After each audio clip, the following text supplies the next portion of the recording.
तो स्वागत है दोस्तों आपका एक बार फिर से मेटावर्स मेगाबाइट्स में। तो आज का जो हमारा टॉपिक है वो है कंप्यूटेशनल कॉम्प्लेक्सिटी। ये आई थिंक मतलब बोर्ड एग्जाम्स में 2 नंबर का आता है या फिर 1 या 2 नंबर का पूछा जाता है, क्वेश्चन आता है पर्टिकुलर, बहुत छोटा थ्योरेटिकल क्वेश्चन है या तो फिर एमसीक्यू के फॉर्म में भी आ सकता है। तो चलिए शुरू करते हैं, देखते हैं कंप्यूटेशनल कॉम्प्लेक्सिटी क्या है। ठीक, तो सबसे पहले हम लोग देखेंगे कि कंप्यूटेशनल कॉम्प्लेक्सिटी होती क्या है। तो कंप्यूटेशनल कॉम्प्लेक्सिटी 2 चीज़ों से मिलकर बना है। ठीक, एक वर्ड होता है कंप्यूटेशनल, दूसरी क्या होती है वर्ड कॉम्प्लेक्सिटी। ठीक है, दूसरी चीज़ क्या है कॉम्प्लेक्सिटी है। तो computational and complexity, computational complexity. तो कॉम्प्लेक्सिटी सुन के ही आपको पता लग रहा होगा कि बेसिकली है क्या। तो कॉम्प्लेक्सिटी का मतलब क्या है कि एक जो एल्गोरिदम है, जो प्रोग्राम लिखते हैं, तो एक कोई भी प्रोग्राम कंप्यूटर के अंदर कितना रिसोर्सेज ऑक्यूपाई करता है एग्जीक्यूट होने के लिए, कितना रिसोर्सेज ऑक्यूपाई करता है का मतलब क्या है, कितना मेमोरी स्पेस लेगा, ठीक है, कितना टाइम लेगा, ये दोनों चीज़ें क्या होती है रिसोर्सेज के फॉर्म में आती है। भाई जो प्रोग्राम हम लोग एग्जीक्यूट करा रहे हैं कितना मेमोरी स्पेस ले रहा है, कितने बाइट की मेमोरी स्पेस अलोकेट कर रहा है, वो कैसे हम डिसाइड करते हैं कि हमने कौन कौन से वेरिएबल यूज़ करें। इंटीजर वेरिएबल है 4 बाइट लेता है, डबल 8 बाइट लेता है, एरे है तो कुछ जितने नंबर ऑफ एलिमेंट्स होंगे उतनी बाइट ऑक्यूपाई करेगा।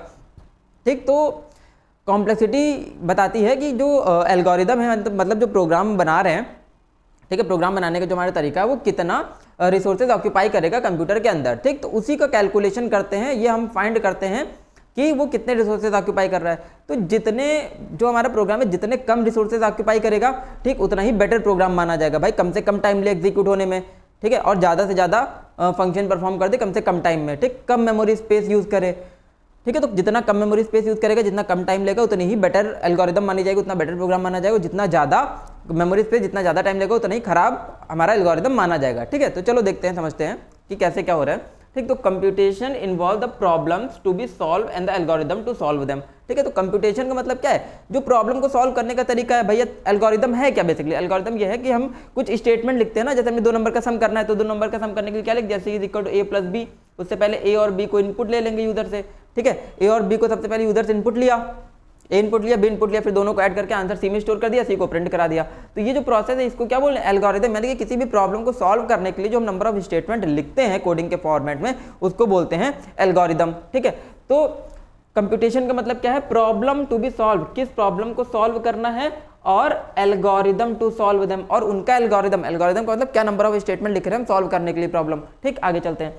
Complexity involve the study of the factors to determine how much resource is sufficient और necessary for the algorithm to run efficiently. ठीक है, मतलब कितने रिसोर्सेज की आवश्यकता होती है किसी भी एल्गोरिदम को एग्जीक्यूट करने के लिए, प्रॉपरली एग्जीक्यूट करने के लिए। ठीक, उस टर्म को हम लोग क्या बोलते हैं, कॉम्प्लेक्सिटी। क्या बताता है कि कितने रिसोर्सेज की आवश्यकता है इस एल्गोरिदम को रन करने के लिए, वो क्या हो गई, कॉम्प्लेक्सिटी हो गई।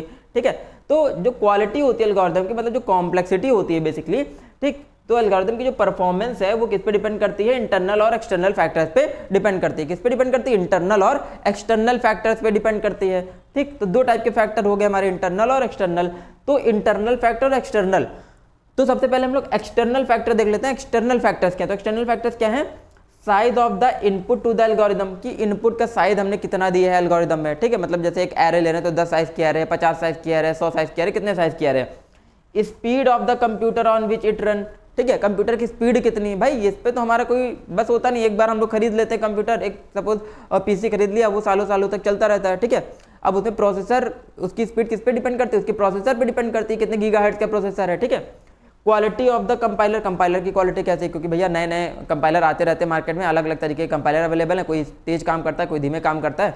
ठीक है, तो अलग अलग प्लेटफॉर्म पे हम लोग रन कराते हैं। तो ये हो गया एक्सटर्नल फैक्टर। अब इंटरनल फैक्टर क्या है, जो बेसिकली हम लोग काम में लाने वाले। तो इंटरनल फैक्टर 2 होते हैं। कौन से इंटरनल फैक्टर है, टाइम रिक्वायर्ड टू रन और स्पेस रिक्वायर्ड टू रन। ये हमारे हाथ में है, ये हमारे हाथ में नहीं है, क्योंकि हमारे पास तो एक प्रीबिल्ट सिस्टम है, हमको उस पर काम करना है। अब तो वहाँ पर प्रोसेसर को तो हम बार बार चेंज करेंगे नहीं। ठीक, क्वालिटी ऑफ द कंपाइलर, भाई एक बार कंपाइलर इंस्टॉल कर लिया, कंपाइलर 1 2 कंपाइलर 3 कंपाइलर स्विच कर सकते हैं, बट बार बार कंपाइलर को तो हम स्विच नहीं करते नहीं, क्योंकि हमें कोड भी रन कराना है। ठीक है, तो ये फैक्टर पे हम काम नहीं कर सकते। ठीक है, इस पर या फिर एक ही बार काम कर सकते हैं, लेकिन जो हर बार हमको प्रोग्राम बनाने के लिए जो फैक्टर हमको रिक्वायर्ड है वो कौन से हैं, इंटरनल फैक्टर्स होते हैं। ठीक, क्या होता है, टाइम रिक्वायर्ड टू रन और स्पेस रिक्वायर्ड टू रन। तो कितना टाइम रन कराने के लिए लगता है और कितना स्पेस रन कराने के लिए लगता है। ठीक है, ये हमको कैलकुलेट करना होता है, कॉम्प्लेक्सिटी में ये चीज़ निकालना होता है, फाइंड करना होता है। मैथमेटिकल कैलकुलेशन है छोटी सी, उस कैलकुलेशन का यूज करके हमें निकालना है कि कितना टाइम एल्गोरिदम को रन होने में लग रहा है और कितना स्पेस, मेमोरी स्पेस वो एल्गोरिदम ले रही है कंप्यूटर के अंदर। ठीक है, तो इसको हम लोग बोलते हैं कंप्यूटेशनल कॉम्प्लेक्सिटी। तो एक डेफिनेशन आप क्या सकती है, कंप्यूटेशनल कॉम्प्लेक्सिटी की डेफिनेशन आपको लर्न करनी है। दूसरी चीज आती है कितने टाइप के फैक्टर्स होते हैं, इंटरनल और एक्सटर्नल फैक्टर्स होते हैं। अब ये basically most of the time पूछा जाता है सिर्फ इंटरनल फैक्टर कौन से होते हैं, इंटरनल फैक्टर्स कौन कौन से होते हैं, टाइम और स्पेस। हमेशा याद रख लो टाइम और स्पेस ये दो इंटरनल फैक्टर है जिस पे हमको कंप्यूटेशनल कॉम्प्लेक्सिटी कैलकुलेट करनी है। ठीक, आगे चलते हैं। फिर आगे आ गए, अभी क्या आता है बिगो नोटेशन। तो बिगो नोटेशन है क्या, यही बिगो नोटेशन एक्चुअली हमारे एल्गोरिदम की कॉम्प्लेक्सिटी शो करता है। ठीक है, एल्गोरिदम की कॉम्प्लेक्सिटी शो करता है। तो is used to depict the algorithms growth rate. ये क्या बताता है, एल्गोरिदम का ग्रोथ रेट बताता है। ग्रोथ रेट का मतलब क्या है कि इनपुट साइज क्या होगा तो हमारी कॉम्प्लेक्सिटी क्या होगी, इनपुट साइज ये होगा तो कॉम्प्लेक्सिटी ये होगी, इनपुट साइज ये है तो कॉम्प्लेक्सिटी ये है। तो इनपुट साइज के बेस पे क्या बताता है कि एल्गोरिदम का क्या होगा, कॉम्प्लेक्सिटी क्या होगी। इस काम किसका है, बिगो नोटेशन का। तो big O notation is used to depict an algorithm's growth rate. Algorithms का ग्रोथ रेट ये डिटरमाइन करता है। ठीक है, the growth rate determines the algorithm's performance when its input size grows. ठीक है, तो जैसे जैसे इनपुट का साइज बढ़ता जाएगा, ठीक, उस इनपुट साइज बढ़ने के साथ साथ एल्गोरिदम हमारा कैसा परफॉर्मेंस देगी। ठीक है, तो इनपुट साइज के साथ हम जब भी एल्गोरिदम का परफॉर्मेंस आइडेंटिफाई करते हैं, डिटरमाइन करते हैं, तो उसी को हम लोग क्या बोलते हैं, बिगो नोटेशन बोलते हैं। ठीक है, तो एक छोटा सा एग्जांपल ले रखा है। ठीक, कैसे एग्जांपल ले रखा है, ठीक है, comparing the performance of the two और मोर एल्गोरिदम। दो एल्गोरिदम की कॉम्प्लेक्सिटी हम यहाँ पर कैलकुलेट करें, समझिएगा। If we say that we have two algorithms for solving a problem, one has the complexity O(n) square and other the complexity has 2n। तो दो कॉम्प्लेक्सिटी हैं, क्या कॉम्प्लेक्सिटी है, एक n स्क्वायर है, एक 2 की पावर n कॉम्प्लेक्सिटी है। तो यहाँ पर हमने इनपुट साइज के साथ, इनपुट साइज आपका ये है साइज n, इनपुट साइज ये है, उसके साथ हमने दोनों की कॉम्प्लेक्सिटी डिटरमाइन करी है। कैसे डिटरमाइन कर ली भैया, कि अगर ये क्वेश्चन आपका बोर्ड्स का, ये क्वेश्चन बोर्ड्स में पूछा जा चुका है। ठीक है, याद रखिएगा। इसी तरीके के या तो फिर बिगो नोटेशन की डेफिनेशन भी पूछी जा सकती है। ये सारे क्वेश्चन क्या है, ये हम आपको यहाँ पर PYQ ही पढ़ा रहे हैं। PYQ के अलावा मैंने जितने भी लेक्चर में कुछ भी बताया नहीं है। ठीक है, तो ये भी PYQ के फॉर्म में आ चुका है। क्या दिया था यहाँ पर, 2 की पावर n और n की पावर 2, दोनों को कैलकुलेट करके बताओ कौन सी बेटर है। तो देखते हैं कौन सी बेटर है। तो अगर इनपुट साइज 5 लिया तो n स्क्वायर कितना हो जाएगा, 25, यानी कि 5⁵5, और 2 की पावर n मतलब 2 की पावर 5 कितना आ गया, 32 आ गया। ठीक है, फिर दूसरा n स्क्वायर, अगर n की वैल्यू 10 ले लेते हैं तो n स्क्वायर क्या होगा 100, और 2 की पावर n क्या होगा 1024। ठीक, तो इस तरीके से हम n की वैल्यू रख के हम नंबर ऑफ स्टेप्स यानी कि इस एल्गोरिदम को कैलकुलेट कर देंगे। n स्क्वायर 2 की पावर n को जैसे ही कैलकुलेट करेंगे n की वैल्यू रख के, तो ये हमारे पास क्या आ गया, नंबर ऑफ स्टेप्स आ गए। क्या गए, नंबर ऑफ स्टेप्स। तो अगर 10 होगा तो ये 100 बार चलेगा, ये 1024 बार चलेगा। ठीक, 20 होगा तो ये 400 बार चलेगा, इतनी बार चलेगा। तो अब हमको देखना क्या है, कौन सी एल्गोरिदम बेटर परफॉर्म कर रही है। बेटर परफॉर्म कर रही है मतलब जिसमें नंबर ऑफ एग्जीक्यूशंस कम है। ठीक है, नंबर ऑफ एग्जीक्यूशंस कम है, तो नंबर ऑफ एग्जीक्यूशन किसमें कम है, n स्क्वायर में नंबर ऑफ एग्जीक्यूशन कम है। ठीक, सेम इनपुट वैल्यू के लिए इसमें नंबर ऑफ एग्जीक्यूशन कम है। ये हमेशा कम बार चल रहा है, ये 25 बार, ये 100 बार। ठीक, ये ज्यादा बार चल रहा है, ये 100 बार चल रहा है तो 1024 बार चल रहा है, ये 400 बार चल रहा है तो इतने बार चल रहा है, ये 1600 बार चल रहा है तो 10 की पावर 12 बार चल रहा है। ठीक, तो ये कितना ज्यादा एग्जीक्यूट कर रहा है। ठीक है, कितना ज्यादा एग्जीक्यूशन ले रहा है। ठीक है, क्यों, क्योंकि इसमें नंबर ऑफ स्टेप्स ज्यादा परफॉर्म हो रहा है, तो ये एल्गोरिदम हमारी बेकार मानी जाएगी। ठीक है, क्यों खराब मानी जाएगी, क्योंकि एग्जीक्यूट होने में बहुत ज्यादा टाइम ले रही है, ये बहुत कम टाइम ले रही है। तो पूछा जा रहा है कि कौन सी बेटर है, तो बेटर ऑफ कोर्स कौन सी है, n square is better in terms of complexity. ठीक है, n स्क्वायर बेटर है किसके फॉर्म में, कॉम्प्लेक्सिटी के फॉर्म में। ठीक, तो ये हो गया आपका बिगो नोटेशन और कॉम्प्लेक्सिटी का कंपैरिजन। ठीक है, दो एल्गोरिथम की कॉम्प्लेक्सिटी का कंपैरिजन हो गया। आगे चलते हैं। फिर यहाँ पर क्या है, बिगो नोटेशन। ठीक है, बिगो नोटेशन क्या इंडिकेट करता है, ग्रोथ रेट इंडिकेट करता है, जैसे कि हमने पीछे देखा।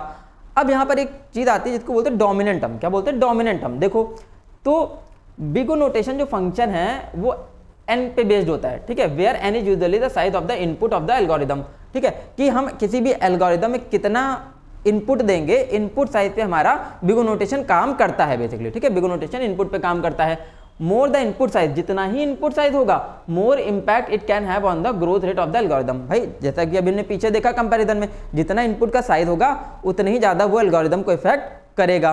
ठीक है, तो अब है क्या बेसिकली, तो while describing the growth rate of an algorithm we simply consider the term which is going to affect the most on the algorithm's performance. तो जैसे एक एल्गोरिदम लिखी है, अभी हम आगे एग्जांपल में देखेंगे, जैसे कोई एल्गोरिदम लिखी है तो उसमें कौन सा ऐसा टर्म है जो एल्गोरिदम को सबसे ज्यादा इफेक्ट कर रहा है, सबसे ज्यादा प्रभाव डाल रहा है एल्गोरिदम के ऊपर। तो जो टर्म किसी भी एल्गोरिदम का जो भी टर्म होगा जो एल्गोरिदम पे सबसे ज्यादा इफेक्ट डालेगा उसको हम लोग क्या बोलते हैं, उसको हम लोग बोलते हैं डोमिनेंट टर्म। क्या बोलते हैं? डोमिनेंट टर्म बोलते हैं, ठीक है, यानी कि वही डोमिनेट कर रहा है, ठीक, किसको? पूरी एल्गोरिदम को, मतलब पूरी एल्गोरिदम की जो परफॉर्मेंस उसी पर्टिकुलर टर्म पे ही बेस्ड है, ठीक। आगे देखते हैं एक एग्जांपल। सपोज ये एल्गोरिदम हमारे पास दी गई है an² + bn + c, ठीक है। तो an² तो सबसे ज्यादा प्रभावशाली कौन सा है यहाँ पर? सबसे ज्यादा प्रभावशाली है n²। क्या है? n²। तो एक एल्गोरिदम पूरी दी गई है, सबसे ज्यादा एल्गोरिदम पे इफेक्ट कौन डालेगा? n²। इसीलिए जो इसकी कॉम्प्लेक्सिटी हम कंसीडर करेंगे, क्या कंसीडर कर लेंगे? on² कंसीडर करेंगे। यही हमारा क्या हो जाएगा? Dominant term. तो डोमिनेंट टर्म इस तरीके से हम कैलकुलेट करते हैं, ठीक है। आगे अभी इसको देख लेंगे हम एग्जाम्पल के फॉर्म में सॉल्व करके। आगे चलते हैं। फिर इसके बाद क्या है? कैलकुलेशन हम लोग करेंगे, कॉम्प्लेक्सिटी निकालेंगे। सबसे पहले किसकी कॉम्प्लेक्सिटी निकाल लेते हैं? लूप की कॉम्प्लेक्सिटी और नेस्टेड लूप की, ठीक है। चलिए देखते हैं। तो सपोज है कि लूप दिया गया, आपको क्या दिया गया? एक लूप दिया गया। एक लूप ये दिया गया 1 से n तक, 1 to n तक लूप चला गया। अंदर ये स्टेटमेंट लिखी है m = m + 2, ठीक। तो ये भी क्वेश्चन आपका बोर्ड्स का है। ये भी यहाँ पर क्या है हम बता रहे हैं? PYQ बता रहे हैं। ये क्वेश्चन भी PYQ में पूछा जा चुका है, ठीक है। तो देखते हैं। तो एक लूप चला है 1 से n तक, यानी कितनी बार लूप चलेगा? n टाइम्स लूप चलेगा। कितनी बार लूप चलेगा? n टाइम्स लूप चलेगा, ठीक है। n की वैल्यू कुछ भी हो सकती है, 1 2 3 4 5 6 7 8 इन्फिनिटी तक कुछ भी हो सकती है। यहाँ पर एक स्टेटमेंट क्या दिया गया है, ठीक, m = m + 2। तो मान लेते हैं कि इस स्टेटमेंट को एग्जीक्यूट होने में एक कांस्टेंट टाइम लगता है, जिसका कांस्टेंट टाइम का नाम क्या है? c, ठीक। इस स्टेटमेंट को एग्जीक्यूट होने में c कांस्टेंट टाइम लगता है। कितना कांस्टेंट टाइम लग रहा है? c। अब वो c कुछ भी हो सकता है, 10 नैनोसेकंड, ठीक है, 20 नैनोसेकंड। तो ये जो हमारा टाइम होता है, हमारा किस में होता है? नैनो सेकंड्स में होता है। 10 नैनोसेकंड, 20 नैनोसेकंड, 30 नैनोसेकंड। तो नैनो सेकंड्स में टाइम है बेसिकली है। तो c को मतलब एक इस स्टेटमेंट को रन होने के लिए कितना टाइम चाहिए? c कांस्टेंट टाइम चाहिए। अब यही स्टेटमेंट कितनी बार रिपीट हो रहा है? ये स्टेटमेंट रिपीट हो रहा है n टाइम। n बार लूप चलेगा तो n बार ही तो रिपीट होगा ये, ठीक। तो क्या आ जाएगा यहाँ पर? c × n। क्या आ जाएगा? c × n। तो c × n आ गया यहाँ पर, है ना। तो c × n जब आया, ठीक, तो इसको मल्टीप्लाई करके क्या लिख सकते हैं? cn। मतलब ये जो कांस्टेंट टाइम है कितनी बार एग्जीक्यूट होगा? n टाइम रिपीट होगा, ठीक है। तो इसी जो कांस्टेंट टाइम है, जो c है यहाँ पर, इसी c को हम बिग O से रिप्रेजेंट करते हैं। इसी कांस्टेंट टाइम को किससे रिप्रेजेंट करते हैं? बिग O से रिप्रेजेंट करते हैं। तो कांस्टेंट की जगह क्या लिख देंगे? बिग O, और ब्रैकेट में क्या आ जाएगा? n। तो इसकी जो कॉम्प्लेक्सिटी हो जाएगी, क्या हो जाएगी? बिग O n, ठीक है। O n इसकी कॉम्प्लेक्सिटी हो जाएगी, ठीक। क्लियर हुआ होगा। आगे चलते हैं। फिर आगे चलेंगे। अब देखेंगे यहाँ पर एक नेस्टेड लूप चला हुआ है। मतलब ये क्या हो गया? आउटर लूप, और ये क्या हो गया? Inner loop. Outer loop, inner loop, और अंदर ये जो स्टेटमेंट है, इसको एग्जीक्यूट होने के लिए कितना टाइम लगता है? c टाइम लगता है, एक c कांस्टेंट टाइम लगता है, ठीक है।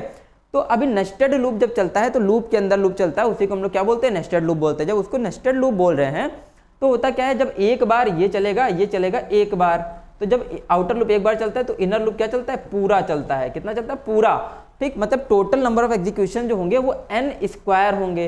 कितने एग्जीक्यूशन होंगे? n² टाइम ये चलेगा, ठीक है। मतलब n की वैल्यू अगर 4 लेते तो 4 × 4 16 टाइम ये वाला लूप, यानी स्टेटमेंट एग्जीक्यूट होगा, ठीक है। तो कैसे इसकी कॉम्प्लेक्सिटी लिखेंगे? c × n। c कितनी बार चलेगा? n² टाइम चलेगा। तो क्या कॉम्प्लेक्सिटी बन गई? cn²। तो c को किससे रिप्रेजेंट कर सकते हैं? बिग O से। तो क्या कॉम्प्लेक्सिटी बन गई? ON², ठीक है। तो नेस्टेड लूप की कॉम्प्लेक्सिटी क्या होती है? ON²। कहीं भी नेस्टेड लूप चलाओ, ठीक है, कहीं भी नेस्टेड लूप चलाओ की कॉम्प्लेक्सिटी क्या होगी? ON² ही होगी, ठीक। आगे चलते हैं। फिर क्या आ गया? ये आ गया यहाँ पर कॉन्जिक्यूटिव स्टेटमेंट, ठीक है। क्या आ गया यहाँ पर? Consecutive statement. तो कॉन्जिक्यूटिव स्टेटमेंट की क्या होती है यहाँ पर? कॉम्प्लेक्सिटी, ठीक। तो कॉन्जिक्यूटिव स्टेटमेंट की कॉम्प्लेक्सिटी क्या होती है यहाँ पर बेसिकली? तो एक सपोज एक ये सिंगल स्टेटमेंट है, इस स्टेटमेंट को एक जो सिंगल स्टेटमेंट है ये वाला, इसको एग्जीक्यूट होने के लिए क्या टाइम लग रहा है? c0 टाइम लग रहा है, ठीक। x = x + 1 जो लिखा हुआ है। दूसरा एक सिंगल लूप चला हुआ है, एक जो लूप चला हुआ उसको क्या कांस्टेंट टाइम लग रहा है एग्जीक्यूट होने के लिए? c1। मतलब इस स्टेटमेंट को एग्जीक्यूट होने के लिए c1 टाइम लग रहा है। जो नेस्टेड लूप चला हुआ है, अब एक ये जो पार्ट ऑफ द एल्गोरिथम है यहाँ पर नेस्टेड लूप है, नेस्टेड लूप के अंदर जो ये वाला स्टेटमेंट k = k + 1, इसको एग्जीक्यूट करने के लिए कितना टाइम लग रहा है? c2 टाइम लग रहा है। कितना टाइम लग रहा है? c2 टाइम लग रहा है, ठीक। बात आई समझ में? पहले स्टेटमेंट को एग्जीक्यूट करने के लिए c0, दूसरे के लिए c1 और तीसरे के लिए c2 टाइम लग रहा है एग्जीक्यूट होने के लिए, ठीक। क्लियर हुआ। अब क्या करेंगे हम लोग? देखेंगे इस एल्गोरिथम की कॉम्प्लेक्सिटी हम कैलकुलेट करने वाले हैं। कैसे कैलकुलेट करने वाले हैं? इसके लिए क्या c0 टाइम लग रहा है, तो c0 कितनी बार चलेगा? ये स्टेटमेंट लूप के अंदर तो है नहीं, नॉर्मली है, तो इसको सिर्फ c0 टाइम लगेगा। कितना टाइम लगेगा? सिर्फ c0 टाइम ही लगेगा, ठीक है। या फिर हम ऐसे लिख सकते हैं, इसको टाइम कितना लगेगा? पूरे C0 इंटू 1, एक ही बार तो चलेगा ना भैया ये, तो कितना टाइम लगेगा, C0 इंटू 1 यानी कि C0 टाइम लग गया। दूसरा ये वाला जो सेक्शन है, सिंगल जो लूप चला हुआ उसको, ये जो स्टेटमेंट है m=m+2, इसको कितनी बार रन करेगा, n टाइम रन करेगा। तो दूसरे टर्म की कॉम्प्लेक्सिटी क्या हो गई, C1 इंटू n, ठीक, C1 इंटू n। तीसरे की कॉम्प्लेक्सिटी क्या हो गई तीसरे टर्म की, C2 इंटू n स्क्वायर, ठीक, ये इसका नाम क्या है, C2, मतलब इसको एग्जीक्यूट होने के लिए C2 टाइम लग रहा है, और कितनी बार चलेगा, n इंटू n टाइम चलेगा, क्योंकि नेस्टेड लूप के अंदर है, ठीक है। तो C2 इंटू n स्क्वायर हो गया, ठीक। अभी हमने पीछे पढ़ा था डोमिनेंट टर्म। डोमिनेंट टर्म क्या था कि कॉम्प्लेक्सिटी उसी की कंसीडर होगी जो सा टर्म सबसे ज्यादा एल्गोरिथम को इफेक्ट कर रहा है, ठीक है। तो यहाँ पर सबसे ज्यादा बार तीनों में से कौन सा स्टेटमेंट एग्जीक्यूट होगा, ये नेस्टेड लूप वाला स्टेटमेंट एग्जीक्यूट होने के लिए सबसे ज्यादा टाइम लेने वाला है, ठीक है, सबसे ज्यादा टाइम लेने वाला है। तो इसीलिए इसी की कॉम्प्लेक्सिटी कंसीडर करी जाएगी। तो बेसिकली कॉम्प्लेक्सिटी क्या हो जाएगी इसकी, O(n)²। सिर्फ डोमिनेंट टर्म को कंसीडर करेंगे। डोमिनेंट टर्म कौन सी कॉम्प्लेक्सिटी में दिखा रहा है, ये C2n²। तो C को हम O से रिप्रेजेंट कर सकते हैं, C2 को O से रिप्रेजेंट कर देंगे, और n² इसकी क्या हो जाएगी, कॉम्प्लेक्सिटी। तो पूरे एल्गोरिथम की कॉम्प्लेक्सिटी क्या कंसीडर होगी डोमिनेंट टर्म के हिसाब से, O(n² कंसीडर होगी, ठीक। आगे चलते हैं। अब यहाँ पर ये है इफ एल्स, ये यहाँ पे लूप हेडिंग इग्नोर कर देना, यहाँ पे क्या हो जाएगा, इफ एल्स हो जाएगा, ठीक। इफ एल्स है। अब इफ एल्स में क्या है, एक इफ लगा है, एक एल्स लगा है। तो भैया देखो इफ एल्स की कॉम्प्लेक्सिटी क्या होती है, इफ की कंडीशन ट्रू होगी तो ये भी एक ही बार तो चलेगा, ये कितनी बार चलेगा, एक बार चलेगा, कंडीशन भी एक बार चलेगी, इसके अंदर जो स्टेटमेंट होगा वो भी एक बार चलेगा। अब एल्स के अंदर लूप चला दिया, इफ के अंदर तो कोई लूप नहीं, एक प्रॉपर स्टेटमेंट है, लेकिन एल्स के अंदर हम क्या चला दे रहे हैं, लूप चला दे रहे हैं, ठीक है। तो यहाँ पर भी ये जो स्टेटमेंट है, ये स्टेटमेंट है वो कितनी बार चल जाएगा, इसको मान लेते हैं कितना मान लेते हैं, C2 मान लेते हैं, ठीक है, कितना मान लेते हैं, C2। और ये कितनी बार चल रहा है, n टाइम चल रहा है, ठीक है। C2 कितनी बार चल रहा है, n टाइम चल रहा है। तो हमने दो स्टेटमेंट दिए, C2 और C3, ये हो गया C2 और ये हो गया हमारा क्या रिटर्न, C3, ठीक। तो ये कितनी बार चलेंगे, बेसिकली n टाइम चलेंगे, है ना। n टाइम जब चलेंगे तो फिर से यहाँ पे हम डोमिनेंट टर्म ही कंसीडर करने वाले हैं, क्योंकि जो सबसे ज्यादा इफेक्ट करेगा, इफ चले या एल्स चले कोई भी चलेगा, लेकिन मोस्ट इफेक्टिव कौन सा होगा, यहाँ पर फॉर लूप की तो सबसे ज्यादा इफेक्ट डालेगा एल्गोरिदम पर, ठीक है। तो इफ चले ना चले, एल्स चले ना चले, लेकिन हम लोग मैक्सिमम कॉम्प्लेक्सिटी लेके कंसीडर करते हैं। तो मैक्सिमम इफेक्ट कौन सा डाल रहा है, फॉर का लूप। तो इसकी कॉम्प्लेक्सिटी, एक सिंगल फॉर का लूप चला है तो सिंपल से क्या हो जाएगी, O(n) हो जाएगी, ठीक है। कितनी हो जाएगी कॉम्प्लेक्सिटी, O(n) हो जाएगी। यहाँ पर लूप की कॉम्प्लेक्सिटी ही क्या होगी, कंसीडर होगी। क्यों, क्योंकि यही यहाँ पे क्या है, डोमिनेंट टर्म है, ठीक है। आई थिंक क्लियर हुआ होगा। कोई डाउट हो तो आप कमेंट सेक्शन में पूछ सकते हो। आगे चलते हैं। फिर इसके बाद क्या है, लोगैरिथमिक कॉम्प्लेक्सिटी। लोगैरिथमिक कॉम्प्लेक्सिटी क्या होती है, जहां पर हम लेते हैं, जैसे जब भी प्रॉब्लम का साइज आधा कम होता जाता है उसको लोगैरिथमिक कॉम्प्लेक्सिटी बोलते हैं। कैसे कम होता जाता है, कम भैया ऐसे होता जाता है जैसे अगर तुमने पढ़ा होगा बाइनरी सर्च। क्या पढ़ा होगा, बाइनरी सर्च। तो बाइनरी सर्च में क्या होता है, हर बार जो प्रॉब्लम का साइज होता है, एरे का साइज होता है, वो आधा होता जाता है, आधी एरे हटती जाती है। तो वहाँ पर इनपुट जो साइज n लेके चले तो हर बार हाफ में डिवाइड होता जाता है, आधी एरे में ही अगली बार वो चेक करेगा। तो प्रॉब्लम का साइज रिड्यूस हो रहा है, तो उसकी कॉम्प्लेक्सिटी को हम बोलेंगे O log n, O log n, ठीक है। इस तरीके से लोगैरिथमिक कॉम्प्लेक्सिटी डिटरमाइन करते हैं, जहाँ पर प्रॉब्लम का साइज रिड्यूस होता जाता है। तो इन शॉर्ट बाइनरी सर्च ऐसी एल्गोरिथम है जो भी आपके सिलेबस में है, बेसिकली, है ना, जो सिलेबस में है। तो कौन सी ऐसी एल्गोरिथम है जिसमें प्रॉब्लम का साइज हाफ से रिड्यूस होता जाता है, बाइनरी सर्च। तो यहाँ पर बाइनरी सर्च का जो कॉम्प्लेक्सिटी होगी क्या होगी, log n होगी, ठीक। आगे चलते हैं। फिर इसके बाद बेस्ट, एवरेज, वर्स्ट केस। तीन केसेस होते हैं, बेस्ट, एवरेज और वर्स्ट केस। तो बेस्ट केस क्या है, जब एल्गोरिथम अपना बेस्ट परफॉर्मेंस दे तो बेस्ट केस, एवरेज परफॉर्मेंस दे एवरेज केस, ठीक है, वर्स्ट परफॉर्मेंस दे तो वर्स्ट केस। तीन टाइप की यहाँ पर कॉम्प्लेक्सिटी होती है, ठीक है। तो एक एग्जाम्पल के थ्रू समझते हैं, जैसे लीनियर सर्च हमें करना है। क्या करना है, लीनियर सर्च, लीनियर सर्च। तो लीनियर सर्च अगर हमें करना है तो उसके तीन केसेस बनेंगे, बेस्ट, एवरेज और worst. Best case, average case और वर्स्ट केस। तो बेस्ट, एवरेज और वर्स्ट केस क्या है भैया, तो बेस्ट, एवरेज, वर्स्ट केस ये है। बेस्ट केस क्या होगा, जब हमारा क्या होगा, जो नंबर हम ढूंढ रहे हैं वो पहले ही मतलब इंडेक्सिंग पे मिल जाए, एरे के अंदर पहले इंडेक्सिंग पे मिल जाएगा, तो क्या कहलाएगा, बेस्ट केस। अगर कहीं बीच में मिले जाके तो एवरेज केस, जो नंबर ढूंढे वो कहीं एरे के अंदर कहीं बीच में मिलेगा तो क्या होगा, एवरेज केस। या फिर मिले ही ना, अगर मिले ही ना तो क्या होगा, वर्स्ट केस होगा, ठीक है। क्या होगा, वर्स्ट केस। तो हम इस तरीके से बेस्ट एवरेज और वर्स्ट केस की कॉम्प्लेक्सिटी फाइंड करते हैं। ठीक, तो मान लो अगर जो नंबर हम ढूंढ रहे हैं लीनियर सर्च के अंदर अगर पहले ही स्टेप में मिल गया तो यानी कि लूप चला ही नहीं, पहली इंडेक्सिंग सर्च किया वहीं पर मिल गया, तो इसकी जो कॉम्प्लेक्सिटी हो जाएगी, लूप नहीं चला तो एक ही बार तो सर्च करेगा, पहली बार में मिल गया तो इसकी कॉम्प्लेक्सिटी क्या हो गई, O1। ठीक, जो स्टेटमेंट चला एक बार चला। इफ एल्स की नॉर्मली क्या है, अगर वहां पर क्या ना चला हो, अगर वहां पर लूप ना चला हो इफ एल्स के अंदर तो उसकी कॉम्प्लेक्सिटी भी क्या होती है, इफ एल्स के अंदर लूप ना चलाओ तो उसकी कॉम्प्लेक्सिटी भी O1 होती है। बिना लूप चलाए इफ एल्स की कॉम्प्लेक्सिटी क्या हो जाएगी, O1। तो इसी तरीके लीनियर सर्च की भी कॉम्प्लेक्सिटी क्या हो गई, बेस्ट केस में O1। अब कहीं बीच में मिले भाई, कहीं बीच में मिलेगा, वो बीच डिपेंड करता है प्रॉब्लम के साइज पे। अगर n ले रखा है 100 तो कहीं 50वें एलिमेंट में मिले, कहीं 25वें पे मिले, तो चल तो एनी टाइम रहा है ना, वो नंबर ऑफ टाइम तो हमें कंसीडर, मतलब हम एग्जैक्ट नहीं निकाल सकते, तो यहाँ पर क्या कंसीडर करेंगे इसको n, तो इसकी कॉम्प्लेक्सिटी एवरेज क्या हो जाएगी, ON। ठीक, अगर मिले ही ना तो भी पूरी एरे चेक करेगा। ठीक, वो भी डिपेंड करता है प्रॉब्लम के साइज पे, तो n टाइम इसको कंसीडर करेंगे तो इसकी कॉम्प्लेक्सिटी भी क्या हो जाएगी, ON हो जाएगी। ठीक, तो बेस्ट की केस की खाली कॉम्प्लेक्सिटी क्या हुई, O1, और इनकी एवरेज और वर्स्ट केस की लीनियर सर्च की कॉम्प्लेक्सिटी क्या हो गई, ON। ठीक, यानी कि उसमें n टाइम लूप चलना ही चलना है। आगे चलते हैं। ठीक, तो यहाँ पर क्या है, best average worst case of the bubble sort algorithm. तो बबल सॉर्ट एल्गोरिथम अगर आपको पता होगा कुछ इस तरीके से लिखते हैं हम लोग, फॉर एक इंट का लूप चल जाता है i = 0, i n-1, और n यहाँ पर क्या है, प्रॉब्लम का साइज यानी कि एरे का साइज। दूसरा लूप चल जाता है फॉर का int j = 0, j n-i-1, j++। ठीक, फिर यहाँ पे क्या लिख देते हैं, if a of j is greater than a of j+1, तो int temp is equal to a of j is equal to a of j+1, a of j+1 is equal to temp। ये हो गई bubble sort की algorithm. ठीक, तो हमको क्या चीज़ देखनी है किसी भी एल्गोरिथम में भैया कि लूप कितनी बार चल रहा है, तो लूप एक ये वाला लूप चला, उसके अंदर एक ये लूप चला, यानी कि नेस्टेड लूप चला है, ये आउटर लूप हो गया और ये इनर लूप हो गया। तो पिछले वाले अभी स्लाइड में देख चुके हो कि लूपिंग की, नेस्टेड लूपिंग की कॉम्प्लेक्सिटी कैसे क्रिएट करते हैं फिर निकालते हैं। ठीक, तो कॉम्प्लेक्सिटी निकालने का यही तरीका है यहाँ पर, जो वहाँ पर भी अप्लाई होने वाला है। तो कैसे अप्लाई होने वाला है, तो जो प्रोसेस यहाँ अप्लाई करी वही प्रोसेस वहाँ अप्लाई कर दोगे। तो सीधे देख लो, जब भी नेस्टेड लूप दिया हो तो कॉम्प्लेक्सिटी क्या हो गई, ON हो गई। कितनी हो गई कॉम्प्लेक्सिटी, ON² हो गई। कितनी हो गई, ON², यानी कि नेस्टेड लूप चला है तो कितनी बार उसके अंदर जो स्टेटमेंट लिखे हैं एग्जीक्यूट होंगे, n² टाइम एग्जीक्यूट होंगे। तो कॉम्प्लेक्सिटी नेस्टेड लूप की हमेशा क्या हो गई, ON² हो गई। तो इसकी कॉम्प्लेक्सिटी क्या हो गई बबल सॉर्ट की यहाँ पर, ON²। ठीक है, ON² हो गई क्योंकि नेस्टेड लूप चल रहा है, ON² कॉम्प्लेक्सिटी हो गई। तो अब इसको हमको निकालना है एवरेज।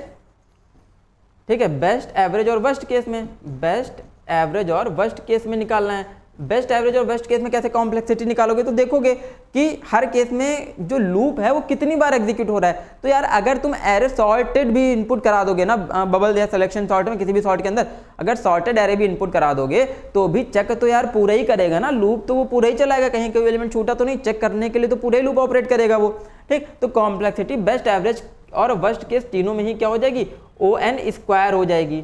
क्या हो जाएगी, ON², यानी कि लूप तो पूरा ही चलेगा हर केस में, चाहे सॉर्टेड एरे क्यों ना दे दो यहाँ पर। ठीक, तो इसकी कॉम्प्लेक्सिटी भी क्या हो गई तीनों केसेस में, ON²। आगे चलते हैं।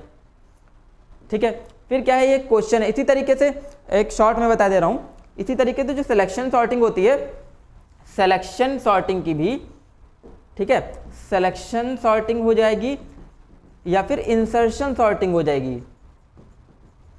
ठीक, सिलेक्शन और इंसर्शन में भी क्या कर चलते हैं, नेस्टेड लूप ही चलते हैं। तो तीनों की कॉम्प्लेक्सिटी तीनों केसेस में, बेस्ट में, एवरेज में और वर्स्ट में, ठीक, तीनों केसेस में ही कॉम्प्लेक्सिटी क्या हो जाएगी, ON² ही हो जाएगी, क्योंकि तीनों में क्या चलते हैं, नेस्टेड लूप चलते हैं। ठीक, जहां भी नेस्टेड लूप चलेगा कॉम्प्लेक्सिटी ON² हो गई। ठीक, ON² इसकी भी हो गई। बबल, सिलेक्शन और इंसर्शन तीनों की कॉम्प्लेक्सिटी तीनों केसेस में, बेस्ट, एवरेज, वर्स्ट केस में क्या हो जाएगी, ON²। आगे चलते हैं। तो अभी ये वाला हमारा यहाँ पर क्या है, PYQ है। क्या PYQ है, what is the worst case complexity of the following code segment. ठीक, कोड सेगमेंट का क्या होगा, अभी हमने पीछे निकाला था, तो कैसे निकालते, मान लो ये स्टेटमेंट एग्जीक्यूट होने के लिए C0 टाइम लगता है, ये वाला स्टेटमेंट एग्जीक्यूट होने के लिए क्या लगता है, C1 टाइम लगता है। ठीक, तो इसको कैसे लिख सकते हैं, ऐसे लिख सकते हैं। ठीक, C0 इंटू कितनी बार चल रहा है, A, तो इंटू A लिख दिया, plus C1 into B into C लिख दिया। ठीक, ये लूप क्योंकि बी तक चला है, ये कहाँ तक चला है, सी तक चला है, तो इंटू बी इंटू सी, या एन लिखा होता तो एन स्क्वायर तक लिख देते हैं यहाँ पर, ये एन तक चला होता, ये भी एन तक चला होता तो क्या लिख देते हैं यहाँ पर एन स्क्वायर, क्योंकि ये बी तक चला, ये सी तक चला, तो इंटू बी इंटू सी लिख देंगे। ठीक, अब यहाँ पे कौन सा टर्म कंसीडर होता है, डोमिनेंट टर्म कंसीडर होता है, तो कौन सा पार्ट ऑफ द लूप सबसे ज्यादा इफेक्ट कर रहा है एल्गोरिदम को, नेस्टेड लूप सबसे ज्यादा इफेक्ट कर रहा है एल्गोरिदम को। ठीक है, नेस्टेड लूप अगर इफेक्ट कर रहा है, ठीक, तो हम इसी को लिख लेंगे, तो ये C0A हो गया प्लस C1BC हो गया, तो कौन सा कंसीडर कर लेंगे, ये वाला, तो इसकी कॉम्प्लेक्सिटी क्या हो जाएगी, क्योंकि ये क्या है, डोमिनेंट टर्म है, कौन सा टर्म है, डोमिनेंट टर्म है, तो डोमिनेंट टर्म ही कंसीडर होगा, तो क्या बन जाएगा यहाँ पर C1 इंटू बी इंटू सी।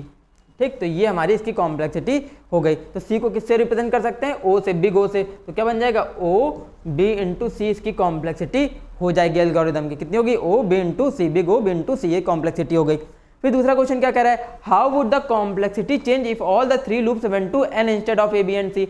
तो बोल रहा है अगर तीनों लूप एन तक चल जाए, मतलब इसकी जगह भी एन आ जाए, इसकी जगह भी एन आ जाए, इसकी जगह भी एन आ जाए, तो कॉम्प्लेक्सिटी क्या होगी, तो कॉम्प्लेक्सिटी तो वही होने वाली है, बस ए बी सी की जगह खाली क्या रख दोगे, एन एन एन लिख दोगे। तो कैसे लिख सकते हो, C0 into N plus C1 into N into N, तो क्या बन जाएगा C0 into N plus C1 into N square, तो कौन सी कंसीडर कर लोगे, एन स्क्वायर कंसीडर कर लोगे, तो C1 इंटू एन स्क्वायर यही कंसीडर हो जाएगी। ठीक है, C1 into N square, C1 को O से रिप्रेजेंट कर सकते हैं, तो O n स्क्वायर, ये इसकी क्या हो जाएगी, कॉम्प्लेक्सिटी हो जाएगी। तो अगर तीनों लूप को n तक चला दे तो क्या बन जाएगी, O n स्क्वायर कॉम्प्लेक्सिटी बन जाएगी। ठीक, आगे चलते हैं। फिर यहाँ पर क्या है, डिफाइन द कंप्यूटेशनल कॉम्प्लेक्सिटी, ये अभी आपने, मैंने डेफिनेशन आपको बताई, वो यहाँ पर डेफिनेशन लिख देनी है।